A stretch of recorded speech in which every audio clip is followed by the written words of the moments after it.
Ito, mga kababayan, Vice President Sara Duterte na booking ng mga netizen patungkol dito sa amoy-amoy alak daw, kaya nag-resign daw siya.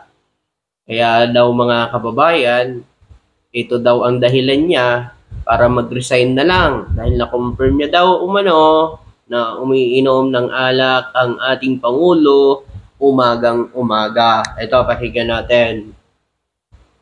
Marami na rin palang netizens ang nakaalam at nalaman kung anong ginawa ni Bibi Sara. Di ba? Siyempre, mga kababayan, kalat na naman ngayon yung sinasabi niyang alak-alak na naman na amoy niya. Siguro wala daw silang maibato sa ating Pangulo kasi lahat na lang na binato nila sa ating Pangulo ay hindi napatunayan at gawa-gawa, kumbaga fake news. Ngayon, gumawa na naman ng panibago. Hindi umobra yung bangag-bangag adik nila. Ngayon na naman, alak na naman ang issue nilang ibinabato sa ating Pangulong Bongbong Marcos. Ito, pakinggan natin. Ako ang failure. Siguro, ang failure is yung 10:30 pa lang ng umaga. Amoy alak-alak. Hindi daw siya yung failure, mga kababayan, pagdating sa DepEd. Pero, bakit naglabasan yung mga confidential fund, ghost student, kung hindi failure? Diba? At bakit siya umalis sa DepEd? Kung talagang hindi failure, kung kaya niyang pamunuan ng DepEd. Diba? Eh hindi naman siya pinagre-resign ng Pangulo kung saan nag-resign. Ibig sabihin, hindi niya kinaya ang trabaho sa DepEd. Nalaman pa. Diba? Naisiwalat pa sa Kongreso.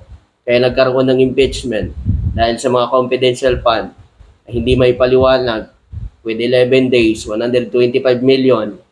Ngayon, mga kababayan, wala daw sila umunong kasalanan. Pero bakit ang tanong ay ayaw nilang harapin ang buong katotohanan kung wala naman pala silang kasalanan? Diba? Ang walang kasalanan, matapang na hinaharap ang anumang mga akusasyon kasi hindi naman totoo.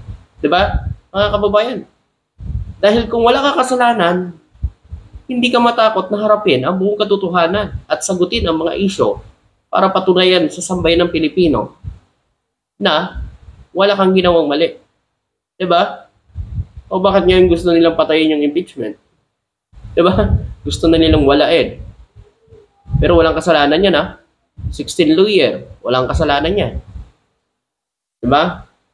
Bloodbath, wala rin. Diba? Kami nagtatanong lang bakit naman ganun, bloodbath ang sabi. Tapos ngayon, gustong patayin yung impeachment. Ito, pahinga ba natin? Aligasyon ni DP Duterte amoy alak si PBBM na makausap niya ukol sa resignation noong June 19, 2024, 10:30 a.m.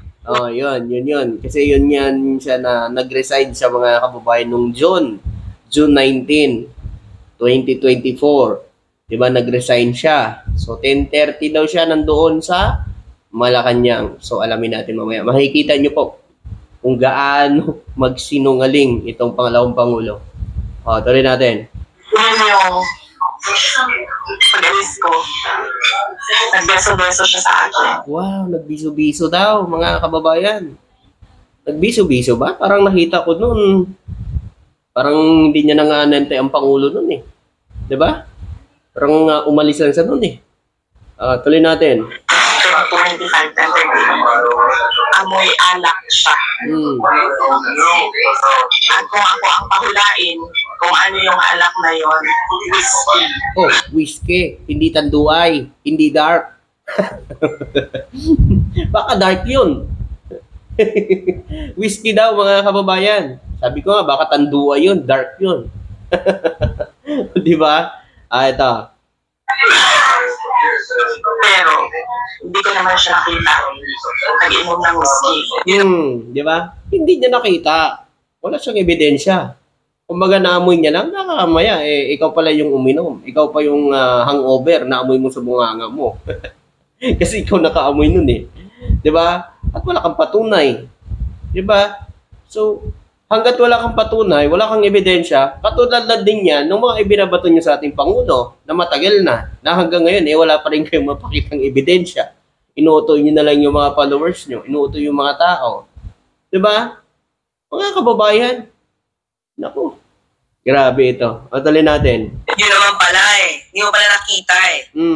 So, ano ang karapatan mong magsabi na naamoy mo ng whiskey? Di ba? Yan, basag na naman sa ngayon kay Jose Claire Castro. Yan kasi, dapat kasi bago magsalita, sisiguraduhin na may ebidensya para mas matibay ang pagsasalita mo, may patunay.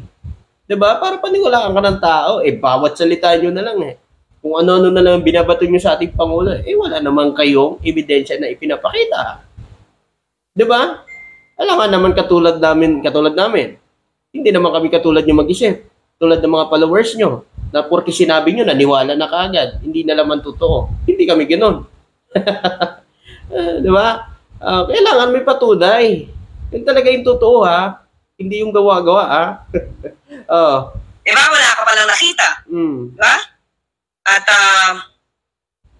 anong problema niya? Wala. Naamoy niya lang. Baka may galing pa yun sa bunganga kasi yung ilong natin malapit sa bunganga. Siya pala yung hangover. Di ba? Ay, nako. Ilong niya? Diba? Nakikita ko siya lagi umiinom ng champagne. Pero amoy alak siya at 10:30 in the morning. Tanong lang natin mga kaklim, natatandaan niyo ba? Yung tatay niya, ito hindi ito gawa-gawa Ayan, back to you. Back to you tatay mo. Si Dating Pangulong Duterte, umami, di ba, nagmamaliwanag siya dahil daw sa trabaho, may nagtatrabaho bilang presidente, nagmamaliwanag siya. Naamoy niya kaya yung tatay niya noon na nagmamaliwanag? Siyempre, maamoy niya man, tahimik lang siya. Tatay niya. Diba? Mga kababayan, no? So, totoo naman, umami naman talaga si dating Pangulo Duterte na nagmamariwana, di ba? Gumagamit. Ewan ko na lang sa mga didilis. Bakit si BBM lagi yung sinasabi nila adik ba nga? Samantala yung amo nila, umamin mismo. Di ba? Diba? Sabi nila, distinct yung amoy ng marijuana Kaya nga nahuli itong sa House of Representatives, di ba? Sa Senado. Yung nahuli sa Senado, na stop pala. Kalyado ng mga didilis. Tapos, nalaman pa sa resignation letter, sumasahod pala ng 100,000 monthly. Wow, ang tindi. Mga kababayan, 100,000 pala ang sinasahod monthly. Nakita daw umano doon sa kanyang resignation letter. Nag-resign Alam mo kung hindi totoo yun, ba't nag-resign? Pinag-resign ka agad. Diba? Diba, nahuli, amoy. Sa tanong natin, umamin ng tatay niya, si dating Pangulo Duterte, na nagmamariwana, naaamoy din niya kaya madalas na nagmamariwana yung kanyang ama. Naku. Diba? So dito may pagbibintang siya, pero wala naman pala siyang nakita. Yes. Hiligo naman nila yan Hiligo ng mga didisya, kaya ngayon yung mga vlogger nila, ayun, unti-unti na nasisimot. Nasisimot sa mga kaso. Diba? Kasi naglalabas sila ng mga speaking video. O katulad yan, ngayon na naman, meron tinutugis ang ating mga otoridad ngayon na nag-splice ng mga video at ginaya ang boses ng ating Pangulo. Yung salitang gumanti daw ang Pilipinas kapag pumasok ulit ang China. So, wala namang ganun payag ang Pangulo. O ngayon, tinutugis natin, abangan natin yun. Iiyak-iyak na naman yun. Diba? Tuloy natin. Okay? Sige, tuloy. Kung na-confirm yung decision na mag-resign. So, yun pala yung confirm niya na kaya siya nag-resign kasi naamoy niya daw na amoy alak ang Pangulo. Nag-resign na lang daw siya. Yun daw yung confirmation niya kaya nag-resign. Hindi ito talaga kaya ang DepEd. Kaya daming problema sa DepEd nung iniwan mo. Ngayon sasabihin mo dahil sa alak, naamoy mo lang yung alak kay Pangulo. Ano yun? Diba? Tuloy natin. Doon tayo mga kaklir doon sa kwento na sinabi niyang naamoy niya. Okay? Una-una, ang dami nag-comment rito mga netizens, mga clear. Ang sabi, kung totoo yan, Iba dapat noon niya pa sinabi, nung pa naman niya kumbaga, sinisira ang Pangulo. Yes, totoo. Bakit ngayon lang nila sasabihin? Bakit noon nung sinasabihan nila adig bangag ang Pangulo? Di ba? Bakit ngayon lang? Dahil wala na ba silang maisira? Wala na silang maibato sa ating Pangulo? Di ba? Oh, ganun ba yun? Oh, ngayon ito, mga kababayan, panoorin nyo yan. Ayan, yung nasa screen natin. Balita po yan. June 19. June 19. Mga kababayan, 2025. Balita mismo yan. Kahit i-search nyo mamaya. I-search nyo sa Google, sa Chrome. Search nyo dun yung VP Sara resignation DepEd Secretary. Bilang DepEd Secretary. Makikita nyo dun. O, ayan o. Tingnan nyo yan mga kababayan. O. Nagbitiw sa pwesto si Vice President Sara Duterte bilang Education Secretary.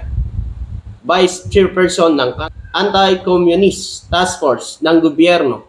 Inihayag ng Malacanang nitong Miyerkules.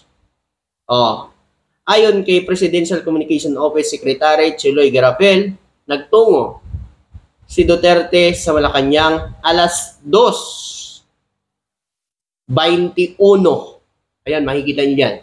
Alas 2:21 ng hapon noong Miyerkules para ihain ang kanyang pagbibitiw bilang member of the Cabinet Secretary of the DepEd Education at Vice Chairperson ng National Task Force to End Local Communist Armed Conflict, NTF-ELCAC. Narinig nyo? Hindi ho 10:30 ng umaga, kundi alas 2:21. May nakalagay sa taas, Hunyo 19. Balita yan, Hunyo 19. I-search nyo sa Google at malaman nyo yung katotohanan. Ayo, masasabi nyo? Ibig sabihin, fake news na naman si Inday. Yun, maraming salamat to at magandang araw. Thank you.